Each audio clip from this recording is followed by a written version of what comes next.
I start to record, Hi. we have a Welcome radio to. show because we're at a point where we're starting to get into some meaningful discussion. So this is the beginning of the radio show, right, Perry? Hello.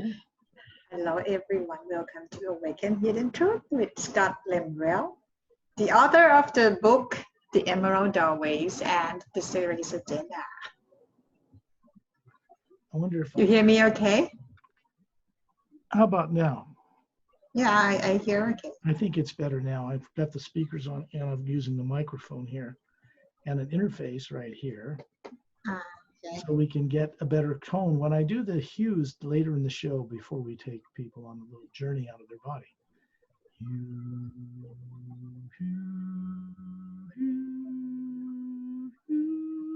you should be able to hear that okay.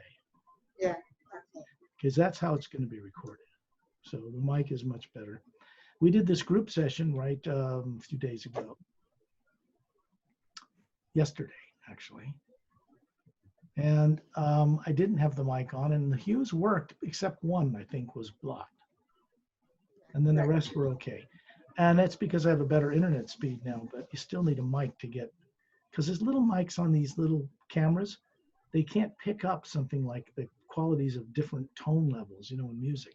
Their voice is okay, but they're not designed to handle the frequency difference. So they'll just break up or bark or make noise or disappear altogether.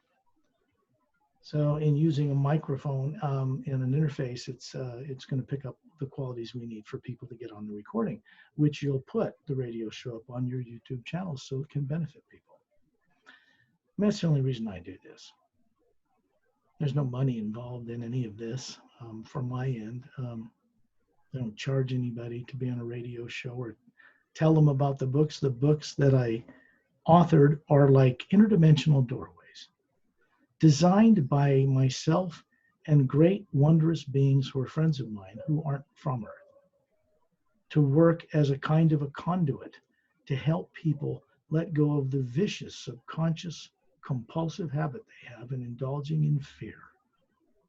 Fear of the present and fear of the future are traps for the being on Earth. And so when people indulge in those things, usually without realizing it, they grew up that way. They are very powerful. I'm not talking about the body or brain of a person now that can die or get hit by a meteor or die of the COVID-19 virus. And most people don't, but some do. Nobody ever dies. The bodies can come and go, and people are terribly afraid of losing them because they know they're going to lose it someday. So they're very afraid of, I suppose, living as a being and knowing it and not a body. Because if they knew what they were, that was energy that isn't nuclear, but energy, and can't be destroyed even by a nuclear bomb, then their fear of death and fear of the future would simply be dropped. Right now, most people are encouraged from birth to use their imagination, what they imagine in their mind and what they feel, to fear the future, right? Armageddon. I hear that word and I say, Armageddon out of here. I make a joke of it, Armageddon out of here, because it's pointless to dwell on such things. And my work also, I've endeavored to share over some years now that the past prophesied destructive Armageddon destiny for this planet was fairly recently altered permanently in galactic and interdimensional history to something entirely unexpected, different. It's like Donald Trump being president was never expected to happen. That doesn't make him a saint or anything. It just means that his being there is showing this destiny of this planet has been changed. And people on Earth are still running around living in fear, hoarding things, in fear. And the hoarding causes shortages that otherwise would not exist at all because of their fear. It's also a reason why full disclosure of what beings in classified communities know as extraterrestrial life and their technology is not fully disclosed. Look what people did on this planet, hoarding toilet paper and paper towels, because they were afraid through this coronavirus pandemic. What are they going to do when beings from other worlds who are evolved beyond what religions on this planet teach and have known it from birth and could help solve the problems of this planet spiritually and technically, even governmentally? How would they be treated if they came to a planet full of people like that openly right now? That's the problem. People in power and governments know this problem exists in the human race, and they've been responsible for promoting it a lot since the end of World War II as well, to keep them in line or to keep them ignorant of what they're working with that's not from this world, that could be turned into a weapon, that some other country could be in competition with us about it, and all that kind of thing. Oil as a use of fuel is gone. Everybody that's in power on this earth already knows that. They may not be openly telling it to people, but they know it's destructive and that it pollutes the environment. And the world is like a living being. If we continue to unconsciously, almost sadistically, treat this planet the way we are, including animal life here, things like the Corona-19 virus will just be the tip of the iceberg of what people will be made to go through in order to stop being so self-centered, selfish, and destructive, and habit-ridden. You can't blame the people of Earth for this. I don't, because look how they were brought up. What other options were given them. When options that really set people free are provided, it's really a struggle for the people doing it who come here from elsewhere to get across to someone who's been brainwashed from birth, to accept a helping hand, to get free from the subconscious misdirection they're suffering from right now. There's not a person on this earth that does not think there's something wrong with their mind, their emotions, or something subconscious that's influencing them to do things they would otherwise not do. I'm talking about government classified people as well. They make mistakes in judgment all the time, throw money at it to fix it, and then more things pop up out of the woodwork they didn't expect. Then they have to try to fix that because they're making decisions within their own communities and with other countries they're in adversarial relationships with, they think. So they make decisions based on fear. And whenever you make decisions based on fear, which is negative, the outcome has to be negative. You can't create a positive from a negative. You can't create a change in the world for the good of all life, including the elite that rule the planet, from putting out fear and suppression and lies and deceit, because the exact same thing comes back into their own lives one way or another. It's one of the basic laws of physics, for crying out loud. Every action creates an equal but opposite reaction in space-time, in matter worlds. It's basic quantum physics. But you know, when you're dealing with energy that is not nuclear in nature, like all that energy in the void of space between planets and moons and stars and galaxies and between dimensions, it doesn't act like the law of physics. It doesn't act like physics as people know it. It is energy that's there supporting everything that's floating in it. And that energy is not nuclear, it's not atomic. How you get scientists on Earth to understand there's energy out there that they don't even comprehend has nothing to do with protons and electrons and neutrons and all that. Those are constructs floating around in gravitational fields in another medium, a living energy that connects everything together. And we, as beings, not the body, are spherically shaped. What people on Earth call soul is spherical. How many people do you know in life you could talk to that know that on this planet at all? If that's really what we are, and it can move from body to body or run a body and run a brain through the pineal gland, the center of the brain, the controlling mechanism it works through. And it's been made to forget all about this in some galactic history before they were incarnated on this earth or compelled to be here, not with their consent. And they don't remember any of this, and they once did. It stands to reason that under the right circumstances, any person on this earth could recover that memory. But it's not a memory in this brain body they grew up with, because that's only for this little lifetime and what they've been exposed to and what they've learned growing up here.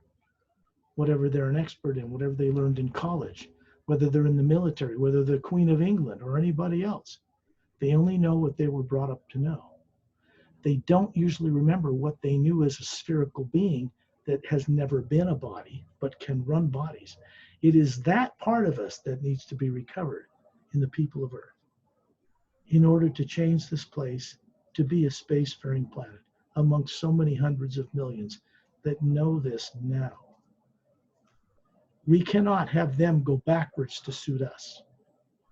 We're going to have to go forward to suit them and come up in vibration understanding so they can practically share what they know about the universe and its nature that isn't material, and what they know about the technologies that we don't yet know and how to work them. They're not going to give that to a planet of unconscious, bickering, spoiled children fighting in fear over scraps of food or toilet paper.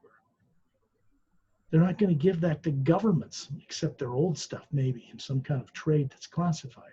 They're not going to give them any of that while we remain the way we are on this planet. They're not going to work with this planet going out and with its spaceships to be Star Trek in the future. They're going to be precluded, blocked from doing that on a galactic level because we cannot be trusted and we are dangerous, destructive species. Look at the environment of this world and you can see it for yourself. You expect beings from other worlds who don't do the stuff we do to allow us to come and bring that consciousness out there and pollute their worlds? No. That's never going to happen. So I've often shared with people that we are a quarantined planet. Our solar system, the entire thing is quarantined. There are beings living on other worlds in our solar system that aren't from our solar system originally.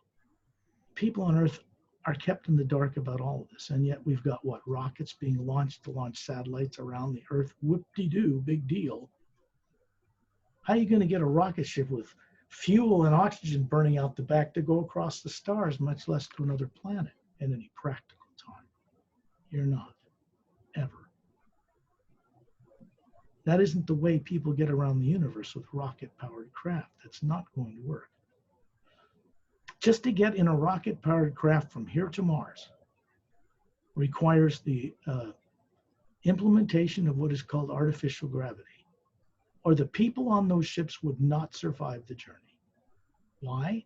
Because weightless environment on a human being, 2 years there and 2 years back, they wouldn't survive. They would die. They would atrophy. I bring this up because the practical application of this understanding is already known on this planet. They had a joint venture between the Russian cosmonaut and a US astronaut that spent a year, both of them on the International Space Station in a weightless environment. And their bodies atrophied. Their bone mass shrank. They had problems they had to recover from when they were brought back. And that was just for 1 year. So you can't survive journeys in space in zero gravity and float around in it for long periods of time. They already know that. So you're really not going to go in a rocket ship from Earth to Mars and back 4 years round trip and have people survive it without revealing a classified technology of artificial gravity to whoever tries to send one of those ships that way. And there's people on planet Earth that have the right idea they want to go to Mars, but they're not in the classified system to know what's already being done without rockets. And eventually that cross purpose is going to have to be revealed. Right now it's a big PR thing to go back to the moon. Are they kidding? In Apollo, they went clear to the moon in big rocket ships and brought back some moon rocks for billions of dollars and the loss of life.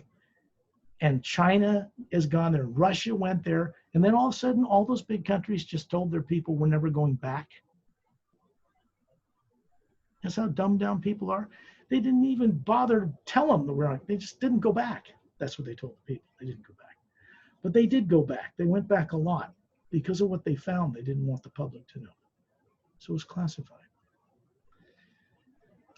And that's just a rocket to the moon. That's already been done decades and decades ago. So why is it a big deal now to send another bunch of astronauts to the moon? It's a joke.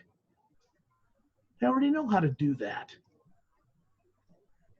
The question people should be asking themselves is, what are they using now in secret to get to the moon and other planets in our solar system that aren't rocket powered? That's the questions people should be asking. They're so busy being caught up in trivia, paying taxes and working and being in stress. They're never given the time they need as beings to really think the right questions, deeply contemplate on real answers, or to find out who and what they are. They're being kept busy till they get too old and die to do anything about it. That is the condition of planet Earth today, as it really is. That kind of planet has no future in space. That kind of planet full of people who can't get along from one government to the next, one religion to the next, do not belong out in space. The majority of races out there are never going to tolerate us traveling out there the way we are. We would just destroy things and wreck things and pollute things. So you see, the energy of oil is gone. Electric cars isn't a fantasy. The power of them is far more powerful and much more torque capable at a greater acceleration rate with no pollution than automobiles using gas today. That's already a done deal. Elon Musk and Tesla has open sourced the patents for those products to companies all over the world. They're not worried about China stealing it. They're saying, here, use it. Let's bring it on the planet, get rid of oil, because most of the people that have money in oil right now have invested in alternative energy anyway, including the Saudis. Solar is now cheaper by far as a source of power. It's been developed to the point that it makes oil ridiculously expensive. There are people working with jet engines, taking out 2 out of 4 in a jet aircraft and putting very high-powered electric motors in there instead of fuel jet engines, and test flying them right now. That's where it's headed. So the solutions are there. The will to implement that in commercial aircraft and in military equipment also must be done. We can't continue to pollute our planet this way and support the mass of people we have now. So I'm just sharing with you common sense, the way people from other worlds look at this and look at us. It's not a very pretty picture the way we are. Why would we be expected to go da-da-da-da-da up in space on ships, fighting with some other country over who gets the territory with nuclear rocket-tipped weapons and so forth, and then go out there and expect extraterrestrials far more advanced than us, human included, to embrace us? They're not going to. Not the way we are. They want us to grow up as a planetary culture and take our place with them. We can't do that the way we are. It's just too damn bad if some religious people get disillusioned when they find out just how deep eternity is and how vast the multidimensional universe and what the source behind all life is really like, because they don't know. Okay, people on Earth have the ability to know this, but they're frightened to know it because they've been told they'll go to hell or some other thing. What they need to know is that governments on this planet who were tyrant kings created and maintained and controlled most of that through priestcraft they dominated in the history of this world. It was not a pretty picture. I suppose I could say that if people understand the truth about the energy behind life that supports the universe, they would stop praying to it and start respecting it in each other. They would start imagining good things for the outcome of themselves and the destiny of this world. They'd start creating with their imagination that which would be of uplifting benefit to all life on Earth, without exception, and to all life on other worlds out there. Because if we don't create that way, we're never going to play with them. And we'll be restricted to this planet one way or another, or be allowed to destroy ourselves to get rid of the problem. Because it's a dangerous lunatic asylum full of people, Earth. People think they're all so normal, they can't even get along with their neighbor across the street, much less another religion or a government. How do they expect to take that leap from there, out there? It's not a matter of not having the technology. They have it. It's classified. It's a matter of whether they'll be allowed to go out there and play with others the way they are. There are people that run governments and classified systems on this planet right today that know we aren't going to be play out there the way the public thinks we are. They know they have to change, and they know they're going to have to disclose as well, because they've been told that right to their face from beings who don't live on this planet. And in a nice way. Nobody was threatened. Nobody got killed. The technology that's out there is so far beyond us on this planet. They're not worried about our little nuclear bombs or rocket ships. Of course they're not. But they're worried we might use them on innocent people and each other out there. Oh, there's a Russian rocket. There's a US rocket. We're flying to Mars. I wonder who's going to get there first. I wonder who gets to claim Mars. No one's going to be allowed to claim Mars on this planet. The more they try to do that, the more trouble they get into. And I'm telling you the truth. Because space is already occupied. And for the most part, by far more advanced human and other races than we are. So what are we going to go out there and dictate to them how to believe? What religion to force them to believe in? What politics to suffer under? No. It's not practical. It's never going to happen. So I would say this planet and its people as at this beautiful little razor's edge crossroads. They're standing on the tip of a needle, you know, and it can go either way. You can go completely into playing among the stars with great races and changing everything on this planet in a wonderful way. Giving people a real life, an energy. If they believe in a God and a religion and all that, then why not have real direct experience with what they believe in and get beyond faith? Get into it. Most people on earth don't think they're capable of knowing anything like that. It's too far beyond them. That's because they're thinking they're a body and a brain they grew up with in this lifetime. And this is all wrong. It's not true. They've never been a body and a brain ever. They are something that runs and motivates a body and a brain.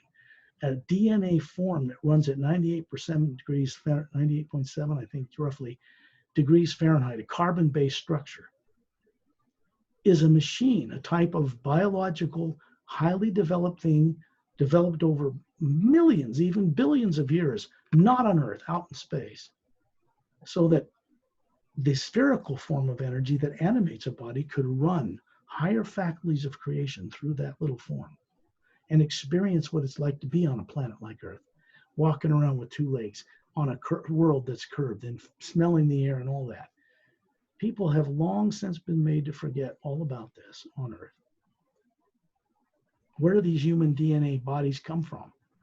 Do people really in common sense think that all the races represented on this planet evolved on this planet? If you get in space and look at the Earth, what do you see? One world, polar ice caps, oceans and land, one atmosphere, circling one sun with one barren moon, right? How can you develop that many types of variances in human beings in one atmosphere, on one gravity, on one planet? Heat in the African desert is nothing to do with the color of the skin.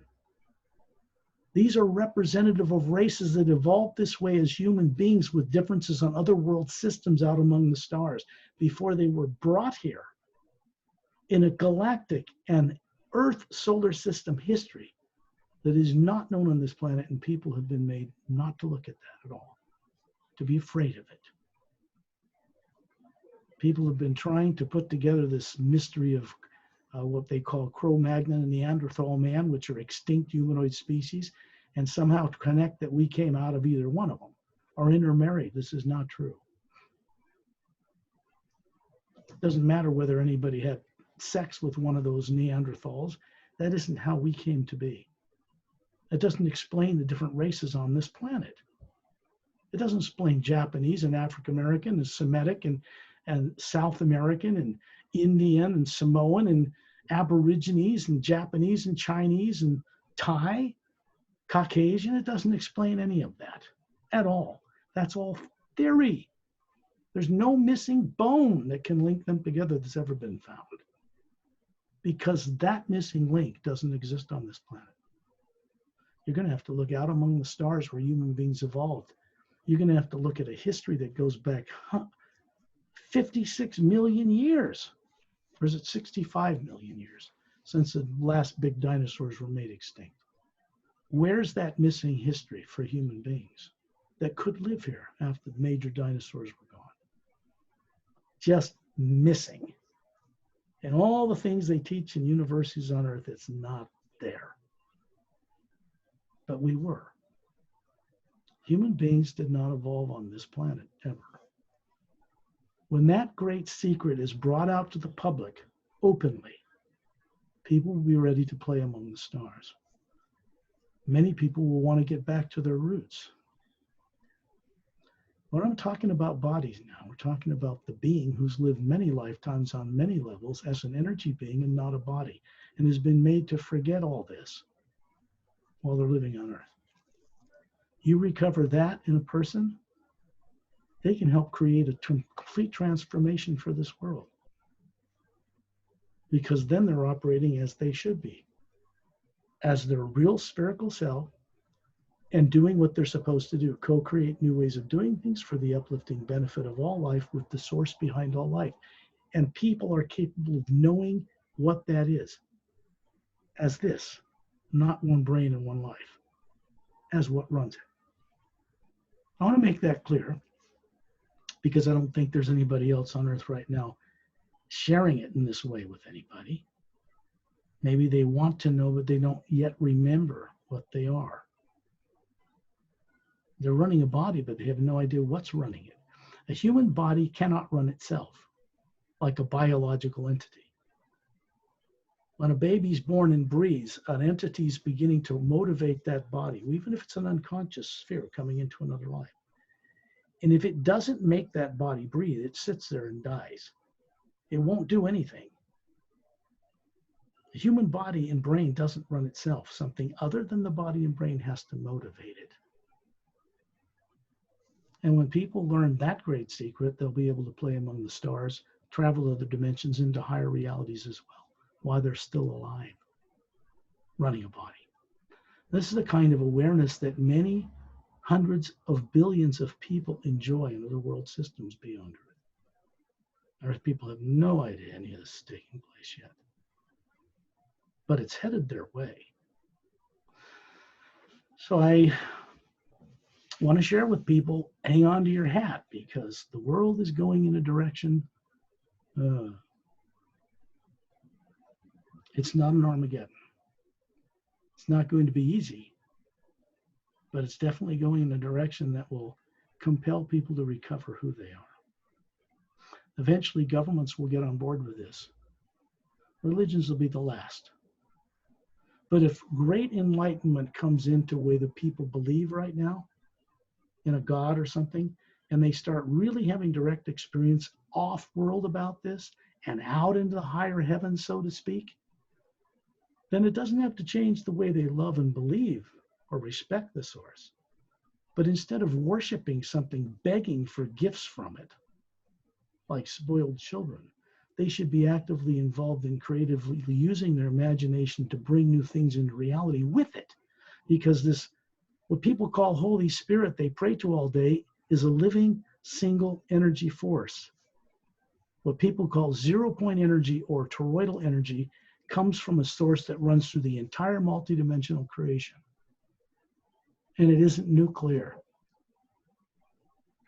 If people want to travel beyond the stars, warp speed and millions of times faster than the speed of light, for instance, which is just the speed of what human eyes can see, that's pretty slow. And they're thinking that the whole universe is limited to what human eyes can see. 286,000 miles per second or something like that. Take you millions of years to get to another galaxy doing that. So there are energies in existence to support the whole creation that aren't relative to the speed of light at all and not limited by it. the one energy that underlies everything that other more advanced races have learned how to work with properly, can get around all that. And they don't use nuclear power or oil to do it, or jet fuel or rocket fuel. So these are things that are also known in classified circles on this planet. Even how to use it, at least fundamentally, but it's not being shared with the public for the benefit of the people who pay the taxes to support this stuff. Not yet. But it is headed in that direction. And so that's a good thing. When I share with people, I do not spend a moment of my time, day or night, worrying about the future, the end of the world. It's true, I don't. It's not because I'm bigger or better or some kind of high and mighty being over other people. It just means that because of what I know, I can create that environment on Earth and maintain the stability of that understanding for the benefit of others until they can grok it, understand it. And this is all anybody in the universe can do for the benefit of others, is get them to have the courage to leap beyond the limitations of their upbringing, leap beyond the limitations of faith alone that won't allow them to have real experience, leap beyond what they've learned in school, and begin to respect life on other worlds and other realities, because that's where most of God is, not on this earth. And if we want to play in the heavens of other worlds and other dimensions, we have to be able to respect them. And if we want to respect them, we have to be able to come to know them personally. There is no other way. So enough said on that. And most certainly am not putting down any particular religion on this planet or saying anything negative about them, other than the governments and religions on this world currently have a vested interest in maintaining a status quo that keeps people ignorant on many levels, either for money or position or bad habit or the past in the last few thousand years or the last 10,000 years or the last 100,000 years. There have been civilizations on this planet more advanced than what we have today that have come and gone in its actual hidden history. People on Earth in every field are capable of understanding this, but they will never understand it or comprehend it or really come to know it without doubt and uncertainty until they can drop fear altogether, like the lead brick that it is. Fear is an artificially created emotion. It's not even real. It's not even part of a human being. It's not part of the spherical part that runs a human body. And yet that sphere for people running bodies on Earth believes with all their heart that it is. And so they add their imagination to recreate and maintain the trap they're in not knowing. And this thing they pray to simply is a co-creator with us to teach us. And if we imagine negative and positive things in it all day long, it will simply co-create those into existence around us. It is basic law of physics.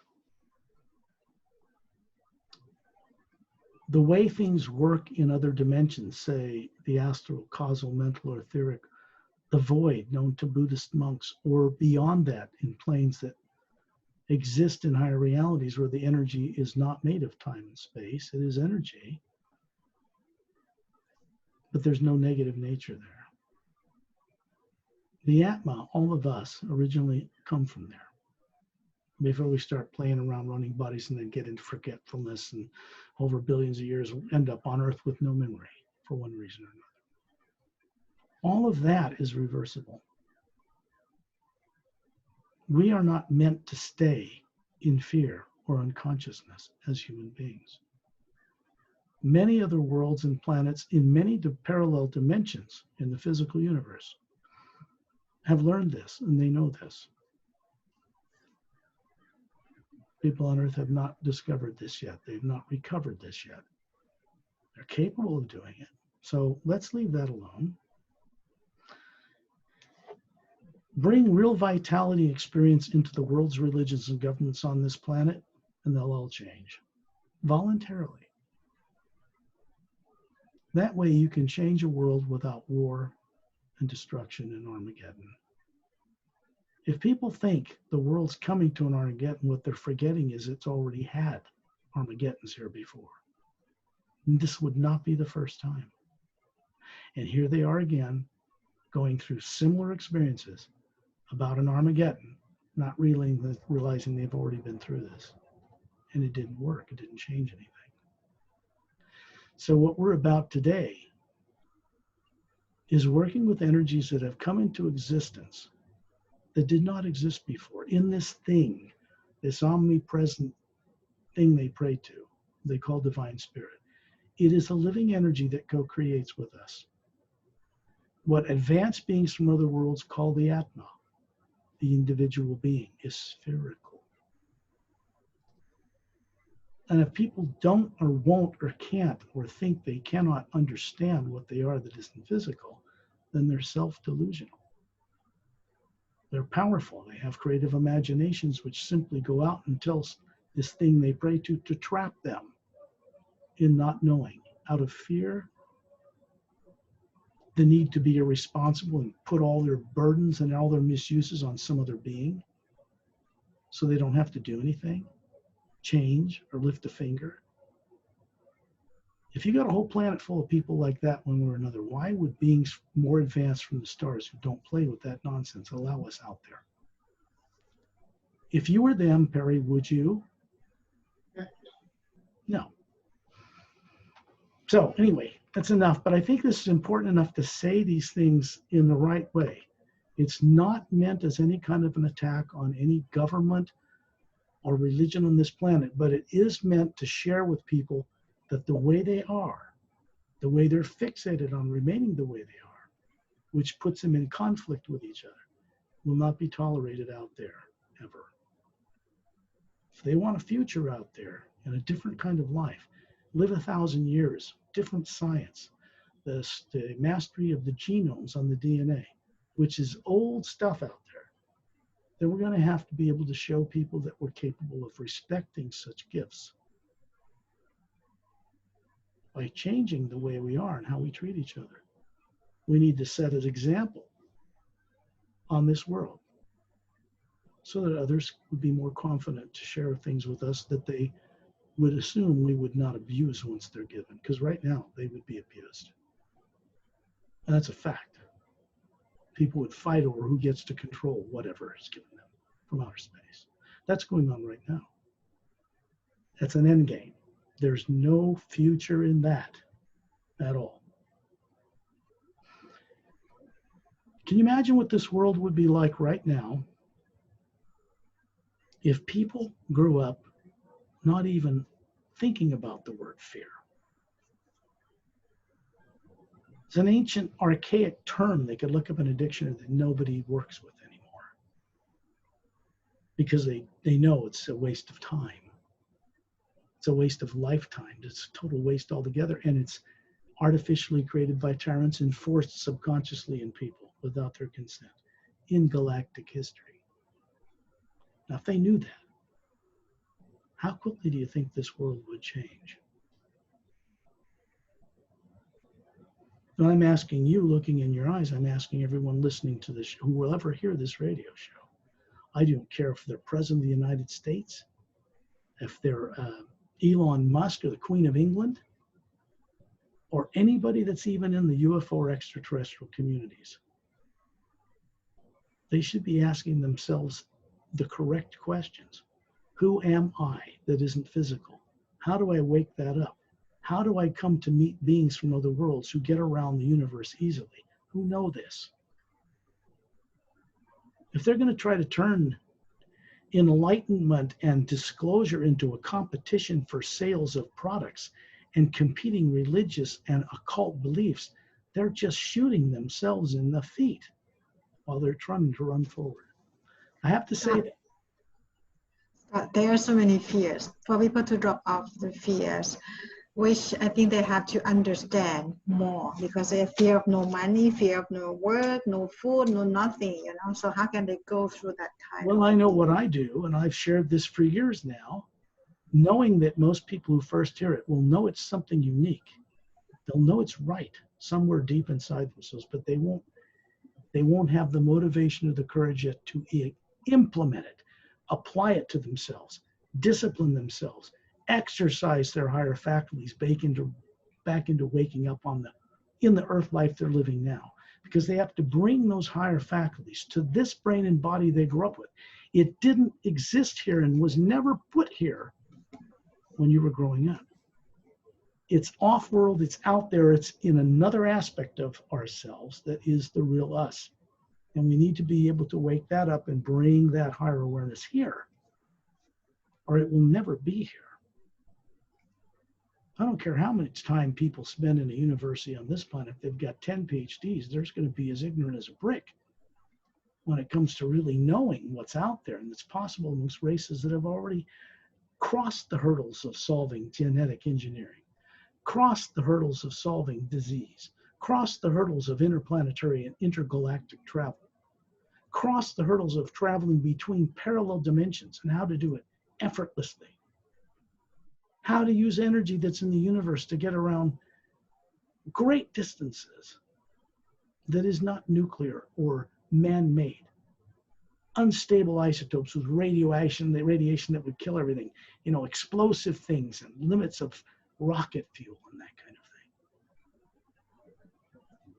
thing. How are they expecting to be able to embrace that and have others give it to us the way we are acting on this planet right now? They want to do it. They also know that people, as they are right now, lying to everybody would simply destroy the world with it. And they wouldn't even be able to help themselves. So you see, the problem of solving the problem of Earth is a pretty big hiccup. It's a big logistical nightmare for beings from other worlds who try to solve this backward planet full of people who have been subconsciously manipulated, genetically manipulated, so that when the being gets in a body here, nothing works. They can't remember how to get out of it. They get stuck. You see my point?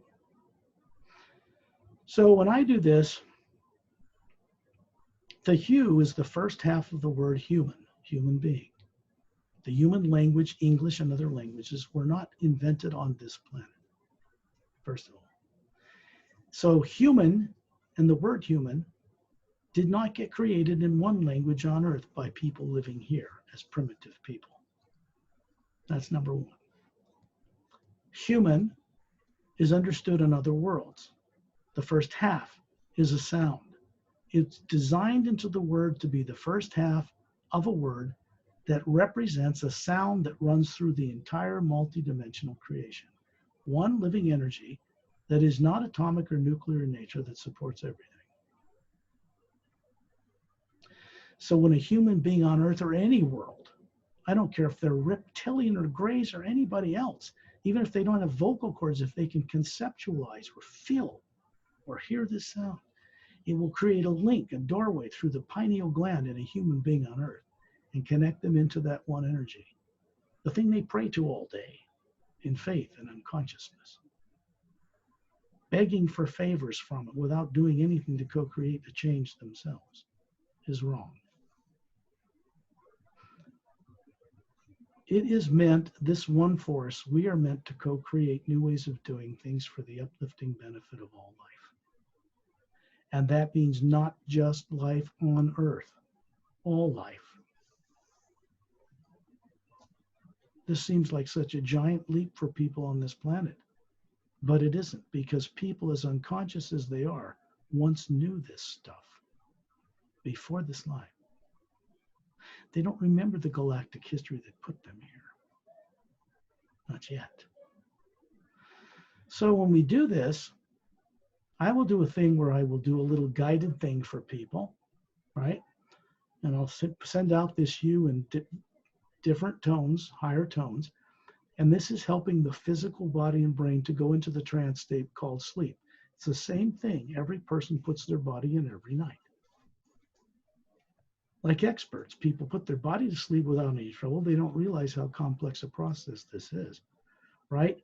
Because it means that you somehow unconsciously are instructing the pineal gland in the center of your brain to release serotonin, make melatonin, put the body on automatic while you leave. Every night. And then when death comes, old age or something, they just leave finally. They don't come back to the body. But they've been doing it all along without knowing it. So this trance state is not a hypnotic state.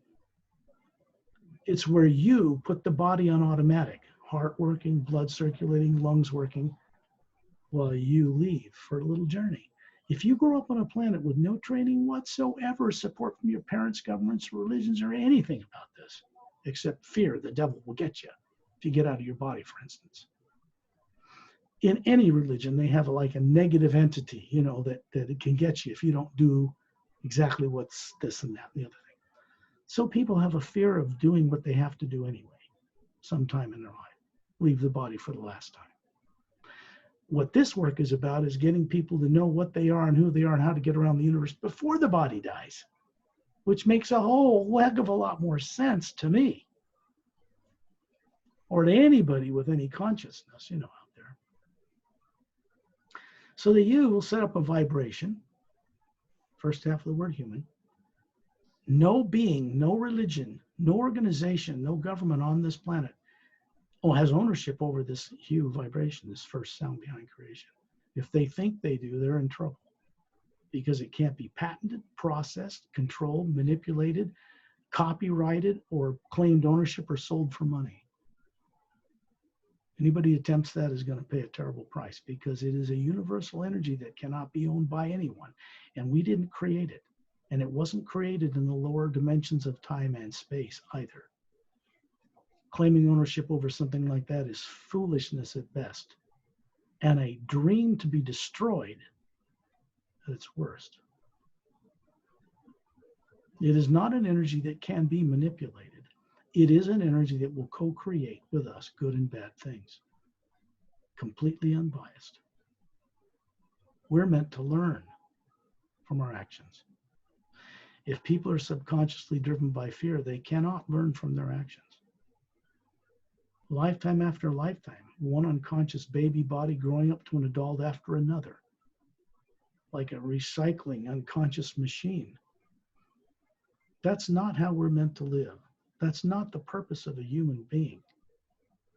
The purpose of a human being on any world, or any bipedal life form, not even human, that has higher consciousness than Atma running it, is to recover or awaken or develop the ability to co-create with the source behind all life and be trusted doing it. So, the destiny of us as a spherical being is very great indeed. We're meant to co-create with the source itself. We're not meant to worship it and beg favors from it. We're meant to understand this omnipresent living energy that comes from that source, that is a co-creator with us. We have this gift of imagining things. When a person imagines being on a mountaintop or by a waterfall or on the beach, when they're in a classroom and they're bored, or the teacher's boring or something, and they can see the blackboard and the teacher, but they're imagining being over here. The brain does not do that. The eyes, the limited vision amount of spectrum of light the physical eyes of a human can see is very tiny compared to what's out there. Infrared, ultraviolet, X-rays, all these other levels of light, different level, higher frequencies of the same energy that we've labeled on Earth these different terms. The human eyes can't see the energy that fills the void of space between the Earth and the Moon and the Sun and the stars and the different galaxies and dimensions. But the Atma that runs a body, when it's out of it, can see it clearly. And it's a bright, white, golden light. It's a powerful, packed energy. It's not void. Scientists on Earth today here know that energy is not nuclear in nature. It doesn't follow the laws of physics as they expected. They could call it the God particle, because they know it's there, but they don't understand it, know what to do with it, or how to connect with it, or anything. But there are races out there among the stars in the physical universe that do. Simple as that. So there have been classified systems brought to bear after World War II, and particularly on this planet, where people have reverse engineered, either been given under treaty or got a down craft of some kind, and studied this stuff to make products we enjoy today. Baby steps.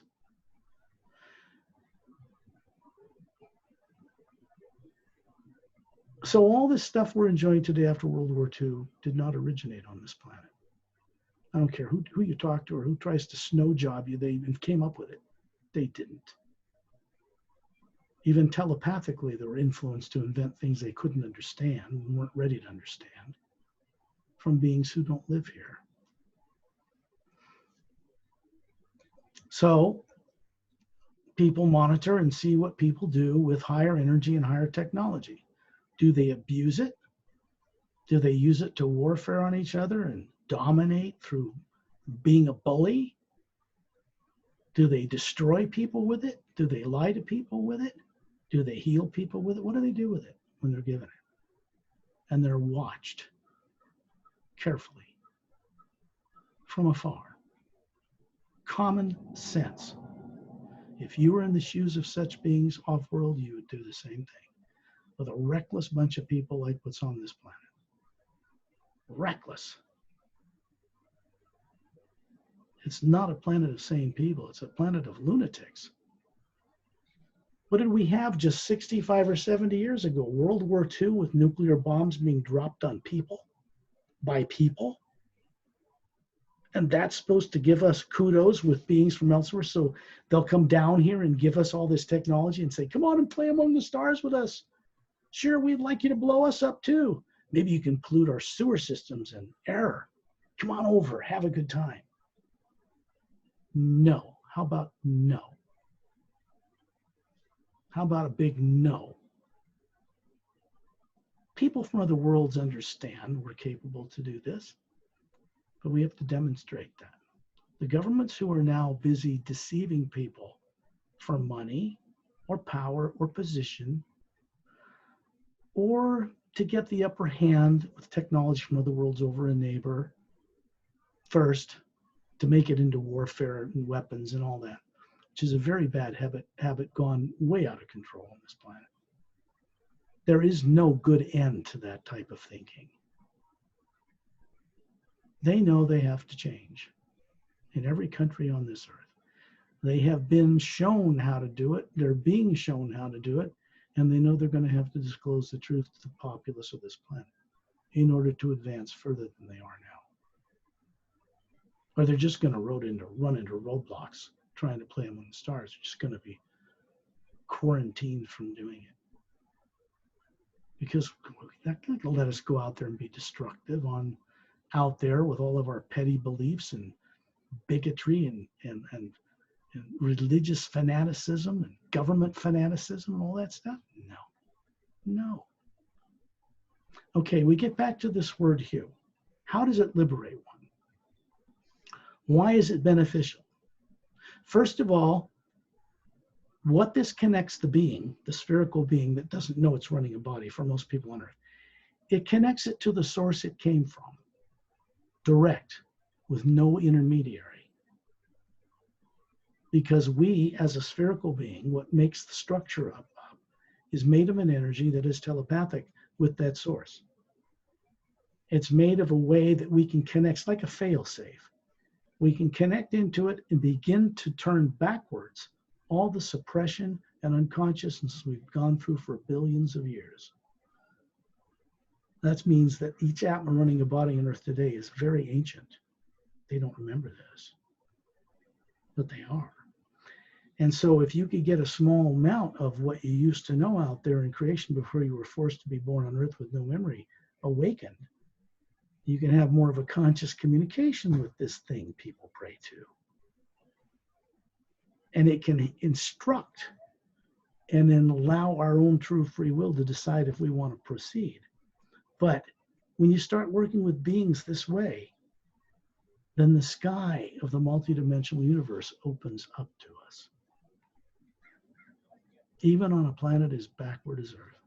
And it is terribly backward in almost every way. For many races out among the stars, when they look at Earth, they think there's a planet full of lunatics. They don't even take care of sewage. They don't even take care of universal health. They don't even try to tell the truth. They pollute their air. They had to be compelled to stop setting off nuclear radioactive bombs in our own atmosphere, or we'd all be dead right now. And we're still suffering from the repercussions of the radiation they let loose doing that stupid game. A stupidest of all games that ever came up on this planet. Hitler and his scientists got this technology illegal on this planet, which made them look like they were more advanced than they weren't. And they lost. And the influences that influenced those German scientists were brought into the former Soviet Union, United States. Guess who got the problem then? So you see, these problems that came about through people who weren't conscious to know they were being lied to and hoodwinked by a tyrant race from the stars, breaking an off-world treaty to do it. That's all been policed. That's all been watched. Wonderful races out there don't want to run the governments of this stupid planet. They have no interest in coming down, bombing, taking over. Who would want that monstrous problem to solve? They want us and scientists and governments here to solve it with their help. Clean up the sewage, clean up the oceans, clean up the toxins, clean up the radiation, clean up the chemtrails. You know, that's all classified through the United Nations all over the world. They're spraying, not telling anybody what they're doing it for. Maybe they have a good reason. But there are side effects to it that can't be good. So you have all this stuff going on in a desperate act to save this world for an elite. That can't work. Because space is already occupied. No elite's going to be given the privilege to go play out there where everybody else dies in Armageddon here. They're not going to be allowed to do that. They know that, is what I'm sharing with you, Perry. They're not stupid. We're going to have to become a kind, benevolent world system if we want to really go have something way beyond Star Trek. With ships that don't even use radioactive warp cores, you know, like they had depicted in that TV series. People use this word federation all the time in UFO and disclosure circles. There's nobody I know out there called a federation. That came from Gene Roddenberry from Star Trek in TV land. People have incorporated it into whatever they've learned or experienced. It's understandable, but that's not what they call themselves. We get back to the hue. What does it do? I haven't forgotten.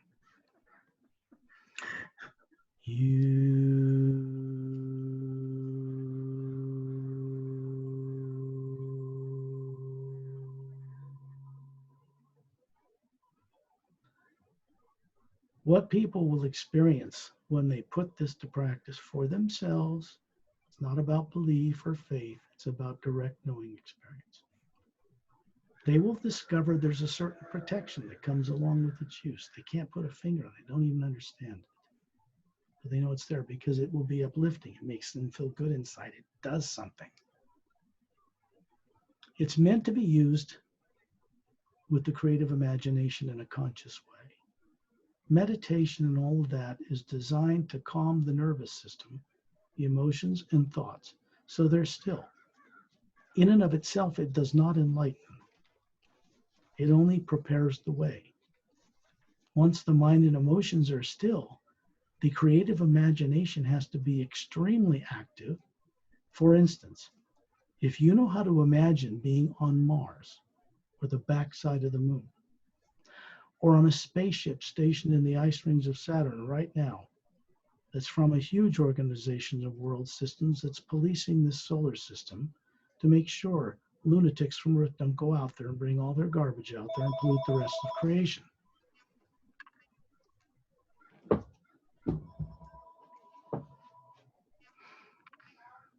There are a number of craft stationed in our solar system right now, not from Earth, that aren't here to take over the world.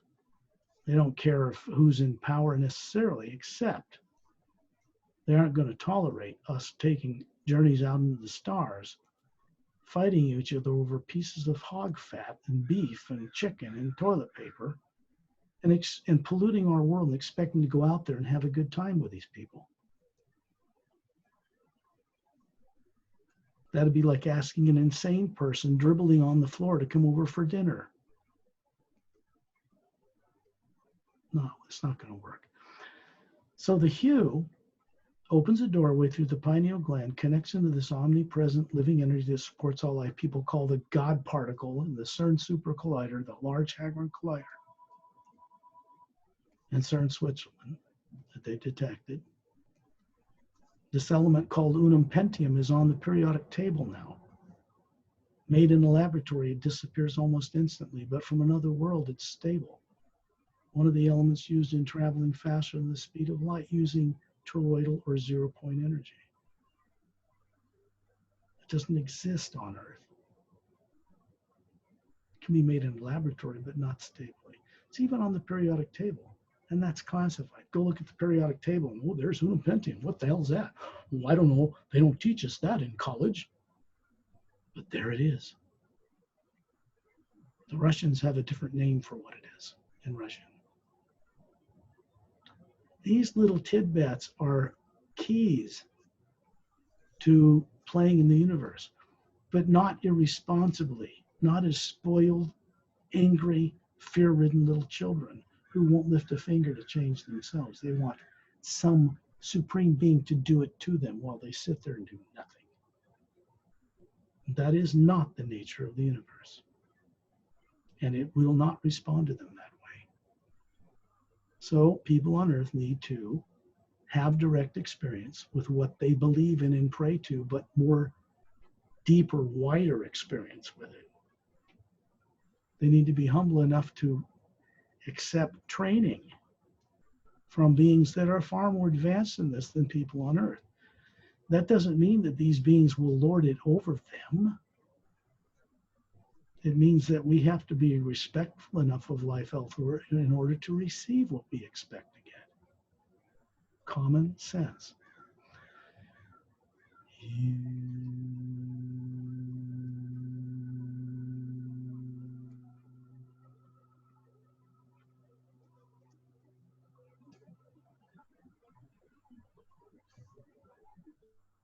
What does that do? When I do it, I'm out of my body above the planet, seeing this white golden light of energy filling the void of space between the Earth and the Moon and the Sun and the stars. And I don't see a black void behind it like you see in time-lapse photography of Hubble Space Telescope images of deep space and galaxies. I see a white golden light filling the void of space and the stars brightly glittering in all those galaxies, floating in another energy. That's what I see. I don't see that with my physical eyes. Even with my eyes open talking to you, Perry, I'm seeing that as a being running this body.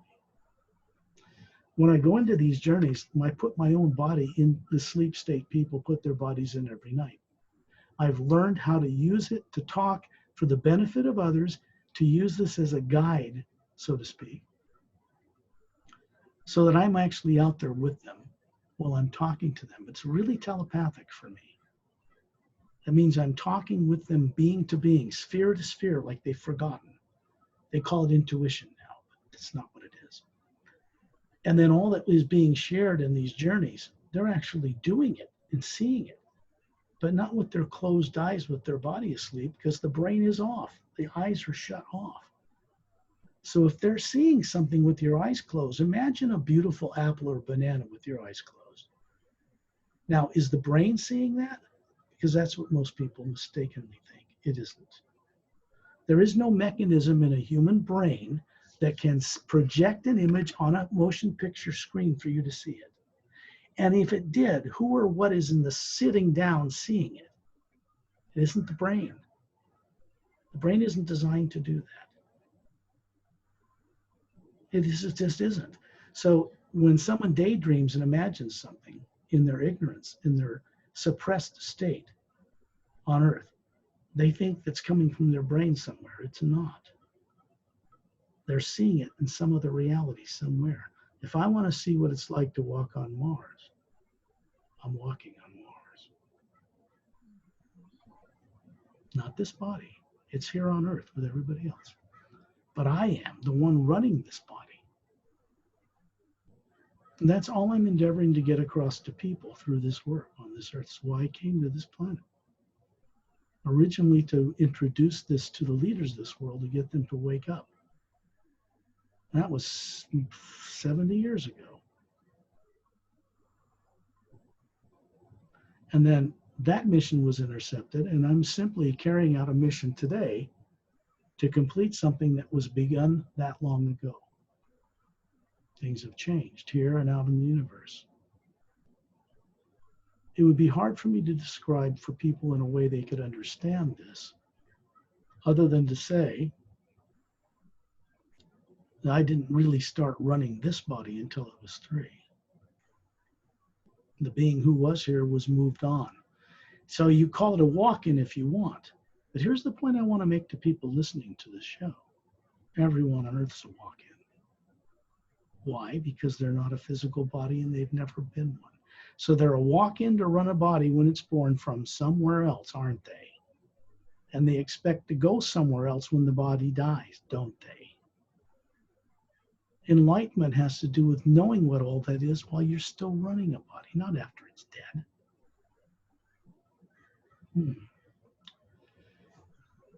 So the hue, when you do it, what does it do? It sets up a link between you and the source from whence you once came, many hundreds of billions of years ago, beyond the worlds of time and space before they were ever made. I'm sharing something profoundly truthful with everybody who may ever hear this show. And they're going to find it out, mark my words, one day by themselves from their own direct experience, that these words were true. Completely. No holes barred, not camouflaging it with anything, not to pretending it's something else to suit my own interests. The hue is like a fail-safe for the Atma, for the spherical being we are, people call soul, without understanding it, of course, that runs a body. What is the purpose for living lifetimes on worlds in all the physical galaxies of time and space, in all the levels of dimensions, of parallel and otherwise, below what people call the void, which is a barrier between the worlds of time and space and all the parallel dimensions and the worlds above it that are a pure positive energy that don't have negative nature of any kind. Never have. We come from there. And we're down here having the experience of running a body. We're not meant to stay unconsciously stupid forever, thinking we're a body and a brain that can die or get run over by a herd of turtles, or a flock of geese or a rampaging meteor or whatever. Nobody dies because a body gets killed anyway. There's no escape from learning this lesson. There's no escape for anybody, ever, to finally cross the threshold with courage into knowing who they are and why they exist as a being. Why do we exist? We exist to be a co-creator with the source behind all life. And to do that, you have to know and understand what that source is in yourself. Or you can't relate with other beings who know this too and play and have fun and go make stuff and play around the stars and go to other dimensions. Go out of your body. You're going to do it anyway. You do it every night. People put their body to sleep like experts with no understanding of what they're doing. They go, oh, I'm going to sleep, buddy. Oh, okay. And off they go. And the thing's snoring. You could yell at Joe sitting there and he wouldn't even hear you because he's gone. The body's being run from a distance. There's a white core in the center of what a spherical Atma is. It has an energy connection to the pineal gland in the center of the brain. It keeps it alive, running safe. And this is not a golden or silver cord that can be broken. It's not an astral cord. There isn't anything in the material universes that can break that link. A person, a being, would have to want to sever it themselves for that to be disconnected and the body to cease. It isn't penetratable by any negative being or negative power because it isn't nuclear in nature. It is energy, but not as people on Earth understand yet.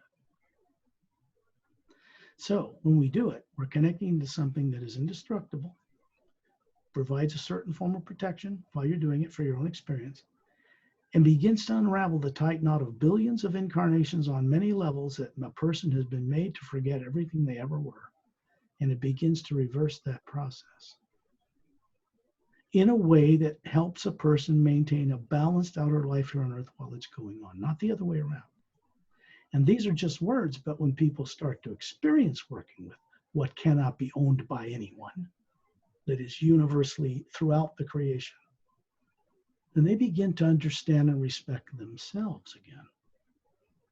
Not the body, but they begin to realize that they have a job, a co-creative job, to be the custodians, the guardians, the gardeners of worlds like Earth, to implement creatively with their imagination, with this living energy source, how to make this place a paradise. How do we make the lower worlds of time and space so fraught with diabolical good and bad all the time, and make them mirrors of the upper worlds above the void where we originate from? Because that is the reason we're here. As human beings, we're here to solve the bigger problems of eternity. How do we make the lower dimensions of time and space free and mirror the upper worlds where we come from? And we have not succeeded in doing that yet, but that is our destiny. So you see, people have a great destiny they don't even understand. They fear what they don't know. They fear the supreme being, they call it. Supreme means tyrant to me. Lord over everything, running you all like little minions. That's the thinking of tyrants who want to suppress people. It isn't what goes on in the upper worlds with the real source itself, what beings from other worlds call prime creator. They don't worship it. They respect it and each other. There's a big difference. So,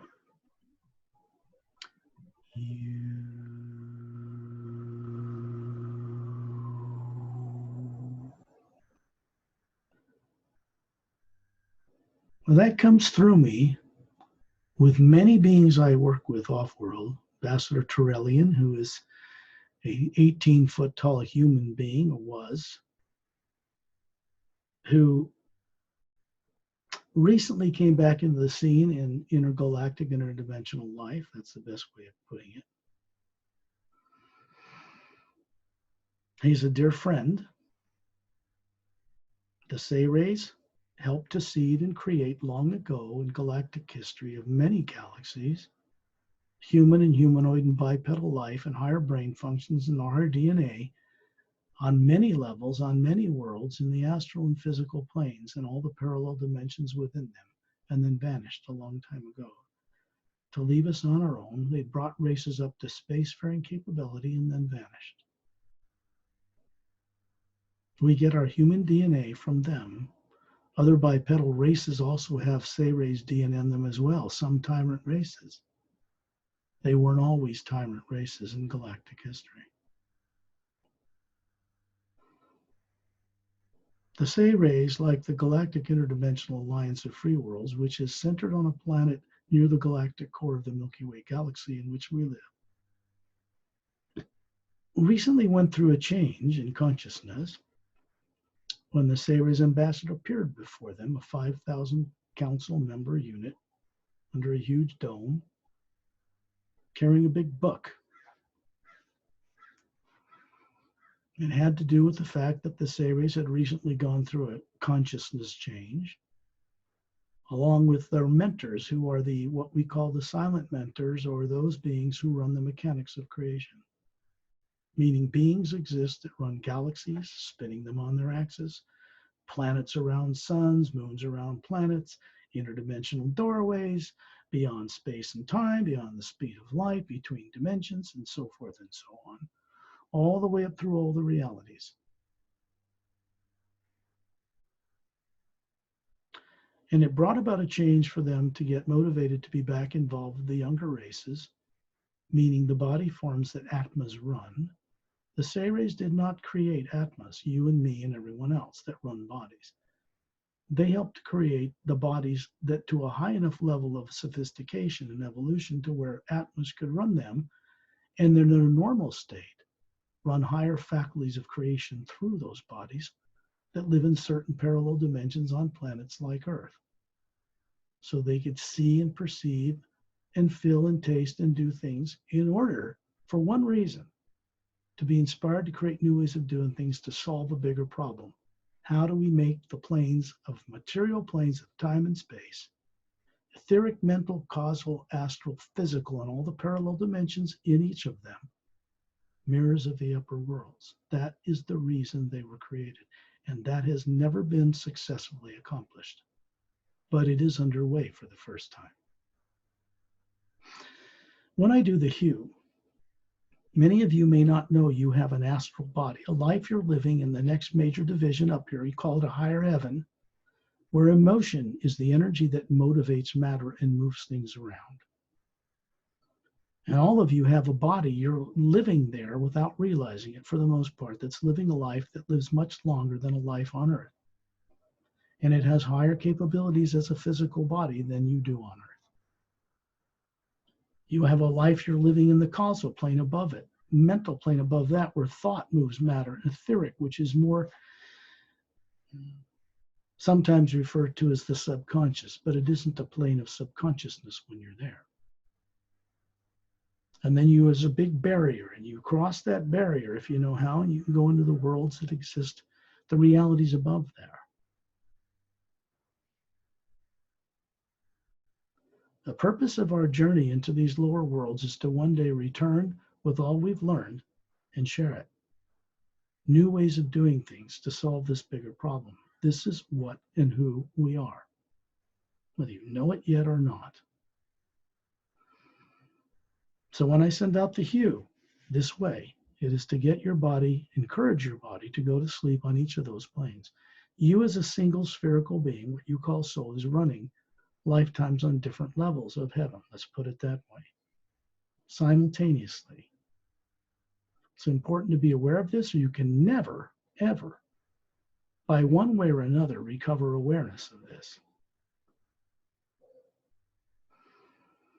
If you begin to share with the omnipresent living energy behind all life through the hue, with your imagination, that you want to know who and what you are on these different levels, that you want to remember what you are and what you're capable of doing as an Atma, not a body in a single lifetime, it will set up the conditions with this omnipresent living energy, and the circumstances will cross your path. Because it is a co-creator with us, it will not just do it to us or for us. We have to start it. We have to show we're awake enough and have the courage to imagine what it would be like and have it help bring that into creation, because it is the one power in all the multiverse, in all the levels, that is behind everything. And it is one power only. Each individual spherical atom is comprised of that exact same energy and is indestructible. Bodies come and go. When people on Earth learn to respect their ecology of this planet, take care of their environment and each other, this planet will be so different. The moon that is now barren, full of pockmarked craters from meteor strikes, with little to no oxygen atmosphere, is not destined to remain that way. Something happened. It is destined to have an oxygen atmosphere and cities on it, non-polluting, not overpopulated. And there is a reality, and we're going to visit it, in a parallel dimension of the physical universe, a third level up from where we are, what we're used to on Earth, where an Earth and a moon exist quite different than they are that you are aware of. And it has been developed to be a prototype for how this world, Earth you know of, and the moon will change one day. When I hue, it will get your bodies to go to sleep on all those levels, including your one here, which you are already a master of doing every night. I'm not doing it to you. The hue is inspiring the pineal gland, the center of your brain, to release serotonin, make melatonin, get the body in automatic, so you can go on this journey through your imagination of the Atma with me. This is why I do this. I'll begin those tones now, and you're going to notice they go considerably higher than 5 dimensions, because they are being connected to levels above the void.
What the hue is capable of doing as an Atma, knowing it, running a human body, is connecting to the omnipresent living energy we're meant to respect and co-create with, not worship. Hate to be blunt, but there it is. It will work much better for all people of any faith in any world on any planet when they respect this living energy as a co-creator and pull up their own bootstraps to co-create responsibly with it properly. Simple as that. It connects through all the forms you have on different dimensions you're running you've been made to forget, and gets them to peacefully go to sleep lying on a violet sandy beach, laying in a lounge somewhere on another world. And then those bodies save are an automatic. And you, the spherical Atma, are free to go with me out of the body like you do every night anyway.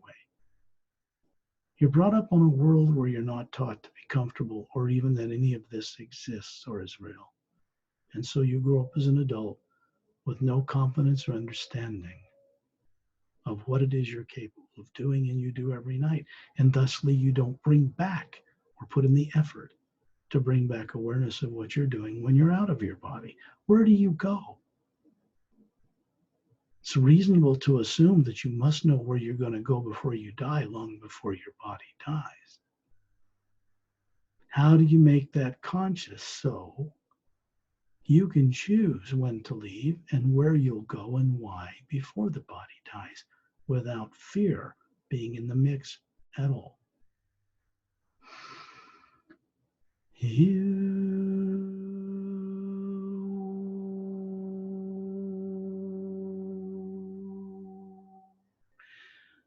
My vocal cords in this body are making that sound, but the sound that it mimics is flowing through my voice to all of you. And it is the sound that the one energy behind all life makes on every level of reality.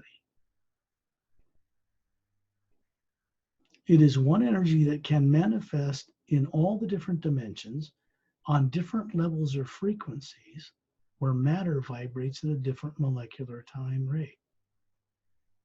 On Earth that you're used to, all molecules in the matter your eyes see, galaxies in the Hubble telescope you see printed on photographs, vibrate at the same time rate. Much of the color you see in those photographs is vibrating at a higher time rate than physical eyes can see. But the electronics of the equipment makes it possible for us to see them, and then it's printed in color.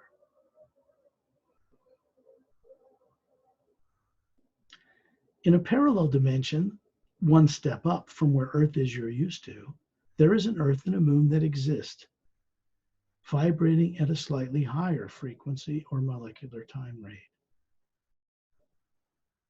And the one above that, a little faster still, and so forth, through 144 parallel dimensions. And then there's a bit of a barrier, a kind of an energy field. And beyond it is what we call, some people call, the astral plane. And it has 144 even more expansive dimensions within it. And emotion runs everything there. The emotions you experience on Earth as a mature adult come from that world. They aren't generated on Earth, which means you're running a body elsewhere, sending those emotions down here. Isn't that interesting? When you close your eyes and are comfortable and sitting still or lying down, as you should be now, the eyes are off. The brain is off. You're not seeing any light of objects and detail coming into the eyes. It's not being imprinted on the brain or anything else, and yet you can hear my voice. You think you're hearing it through your physical ears, but when your body's asleep, you're hearing it telepathically, being to being, without realizing it.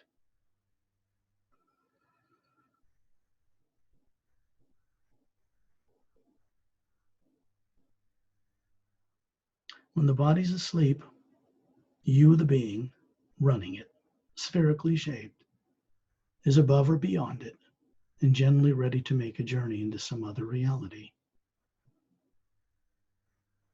You do it every night. Sometimes some of you will bring back some vivid dream of, say, flying in a physical body through the air, levitating around, having fun. Almost always that comes from a body you have living somewhere in the astral plane. And when you're there, you're actually doing that in that body. And for whatever reason, maybe you just went to bed happy and didn't bring fear with you into what we call the dream state. And you're able to bring back an awareness to the body in the morning without fear of what you were doing. That's the only way you can bring any higher reality information into the physical life on Earth. If you go to bed at night in fear of the future, you will have nightmares or other things happen, or distorted images filled with good, positive and negative, and you won't be able to make sense out of any of it. So it behooves us to take the time to go into the you before we drift off to sleep. Ask for guidance. I share with people, send this out deliberately. It is worded very carefully. These words contain visual imagery, and they were put together by vast and wondrous beings, including myself, while working beyond this earth for the benefit of people here. And here's how this goes. Here is what I send out myself. Safely show me deliberately hidden truth on a grand multidimensional scale, and the much greater knowing of the expansive love within it. Look at the words. There's no negative nature in any of it at all. None. No fear whatsoever. It says safely, that's an obvious, show me deliberately hidden truth. Well, that means that her truth was obviously deliberately hidden, or you would know it now, wouldn't you? On a grand multidimensional scale, says I want to know how to communicate with respect and be part of co-creating with the whole multidimensional creation. And the much greater knowing, it has nothing to do with doubt, speculation, theory. or belief. The much greater knowing of the expansive love within it. Within what? The life that exists as Atmas running bodies in the entire multidimensional universe is what we are supposed to know. And we're supposed to be co-creating with that, even while running a body on Earth. So I'll say this again. Safely show me deliberately hidden truth on a grand multidimensional scale. And the much greater knowing of the expansive love within it. Now you just sent out an imagination and a request for this omnipresent living energy to set up the parameters and bring into reality the creation of this request. The only thing in the way of that is you sending out imagination of a negative, fearful nature about the present or future of this planet. If you do that, it will block this coming to you, because this energy of the hue does not and will not work with any negative nature, negative imagination, or negative emotion. Bear that in mind.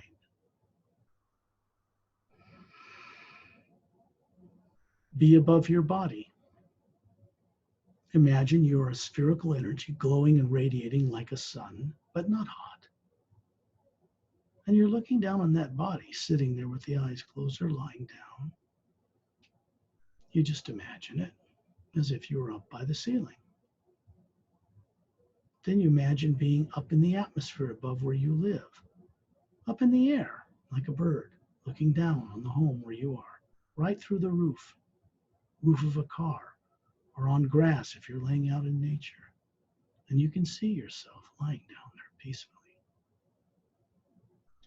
And you look up and you wonder what it's like to look at Earth from outside the planet, full of so much negative nature.